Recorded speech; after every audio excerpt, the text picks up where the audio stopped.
Hello everyone, welcome to my channel. Please subscribe and keep watching more details. The Curse of Oak Island recap. Labor strike halts operations at the Money Pit.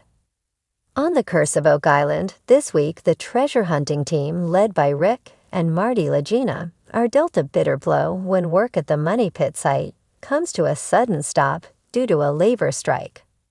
Will they manage to salvage anything of value this year before winter descends? Before the crushing news of the workers' strike undermines the team's mood, they gather at Smith's Cove to follow up on heavy equipment operator Billy Gerhardt's progress in tearing up the crane pad. When a previous dye test was conducted at borehole C1, the dye showed up in this area, leading the team to think it could be evidence of a convergence of 5 stone box drains that merge into a flood tunnel protecting the Money Pit area. Billy has found water in an area roughly 1 foot below the crane pad, along with some timbers. Rick picks up a piece of wood and says, "It's definitely something. I would say, keep digging." Could this be the remnant of an original structure that leads to the Money Pit treasure vault? Marty responds, "Let's keep digging. Hope springs eternal. It's always exciting." Meanwhile, metal detecting expert Gary Drayton and Jack Begley head to Lot 25, once owned by former American slave Samuel Ball. In this vicinity, Gary previously found lead fragments which may be connected to the laid cross. Will he find something that clinches this connection and helps to solve the 223-year-old treasure mystery? Gary tells Jack that now this particular area has been cleared, we've been finding some good stuff. When the detector begins to beep, Jack shovels the spot and Gary exclaims, "That is a lock." The fixture he found has an old nail in it and a visible keyhole. Did this metal object come from a chest belonging to Ball? Or perhaps to soldier and privateer James Anderson, an American who defected to the British side and later escaped to Canada? Anderson sold Lot 26 to Ball in 1788. Last year, the team visited a descendant of Anderson's who showed them one of his sea chests, along with a mysterious set of keys. Could this scrap be from yet another of Anderson's chests? Elsewhere, researcher Paul Troutman, Doug Crowell, and Terry Matheson oversee excavation of borehole G-Gion in the Money Pit area, prior to the devastating strike that shuts down the entire operation. They examine an old chunk of timber, one that looks different than the twigs and wood splinters seen thus far, and express hope that this means the treasure vault is close at hand. Rick determines that they have to let the facts tell the story, and so it's determined that the operation must continue. Soon after this, a load from a depth of 113 feet is brought up, and someone excitedly yells, "Wow, what's that?" "Is that wood?" "Yeah, that's what we're looking for." A substantial hunk of wood has been found, and Rick and Laird struggle to lift and move it. It measures 5 feet long, and Craig Tester thinks it could be a massive beam. But what was it doing at that depth? Tester says it could be part of the Halifax Tunnel, which was reported at a depth of 110 feet. The Halifax Tunnel was dug in an effort to reach the treasure vault from the side. But before anything of value could be recovered, a gush of water from a flood tunnel brought an end to the operation. If this is a piece from the Halifax Tunnel, Rick calls it sad because it means that they have found only a searcher tunnel.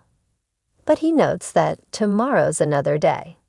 Later they reach 159 feet, and Laird remarks that there's not much wood now, and the last few grabs had nothing in them. "It's a little bit disappointing," says Marty. Rick responds, "It's always, today's the day. Aha, there it'll be. We don't have that yet." And so the team must come to a decision. Paul notes that time is their biggest enemy, and after weeks of careful research led them to this exact spot, they admit that they have found evidence of previous searchers only. The equipment operator is told to shut it down. But wait, not so fast. Things can change in the blink of an eye on Oak Island, and within 24 hours, Rich Motes, a colleague of the late Zena Halpern, convinces the team that he can help them find the original location of the money pit. He has an incredible theory about Nolan's Cross, a figure made of 5 stones, found in 1981 by Fred Nolan. No one knows who made the symmetrical cross or why. But Rich believes that the cone-shaped boulders were brought here by engineers with ocean navigation capability and constructed as an indestructible map. He thinks that none other than the Knights Templar constructed it to point to buried treasure at the money pit. On his laptop, he shows the team that if the lines of the cross are extended outward, they intersect, leading to 4 potential money pit area sites where treasure might be buried. Rich says, "I strongly implore you to search the earth at Site 3. Rick proclaims that Rich has achieved. Marks the spot on Oak Island, and the very next day a dig is commenced at Site 3. At a depth of 33 feet, a lot of timber is being brought up, but Craig says that is to be expected. At 104 feet, they find a 6-foot hand-hewn piece of wood with divots, notches, and imperfections. Laird comments that this means they are going back a ways in time, since wood was hand-hewn prior to the industrial age. But is it evidence of the treasure shaft? Next, they find a piece of wood notched at both ends, which could have been a support piece. "That's encouraging. I haven't seen anything like that," says Paul.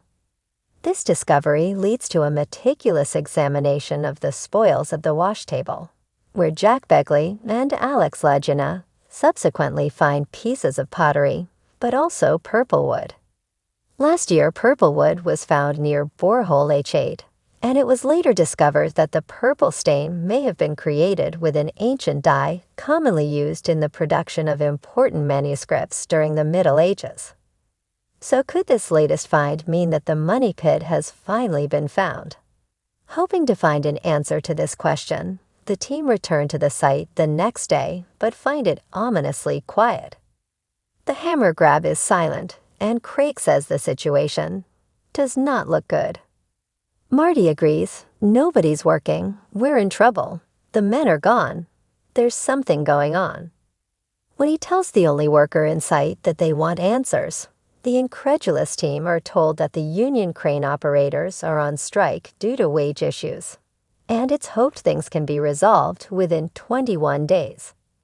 "For me, it's a bit of a disappointment," says Marty. "We are running out of time." But he declares, "We gotta respect the workers' rights," and everyone agrees. The bitter realization that work at the money pit area may be over for the year is a hard pill to swallow. Has the island finally won its battle to keep whatever may be buried here a secret? Be sure to tune in next week and find out.